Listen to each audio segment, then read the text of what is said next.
முருகனை கூப்பிட்டு முறையிட்ட பேருக்கு முற்றிய வினை தீருமே. உடல் பற்றிய பிணியாருமே வாழ்க்கை முற்றிலுமே நலம் பெற்று இனி தூரமெத்த இன்பம் சேருமே. அப்பன் முருகனை கூப்பிட்டு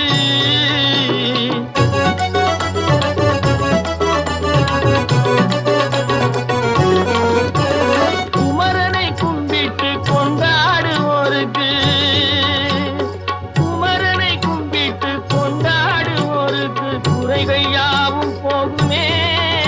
அவர் குடும்பம் தழை போகுமே. குமரனை கும்பிட்டு கொண்டாடுவோருக்கு குறைகள் யாவும் போகுமே. அவர் குடும்பம் தழை போகுமே. சமர வேலாயுதம் பக்க துணை கொண்டால் சகல பயம் நீங்குமே.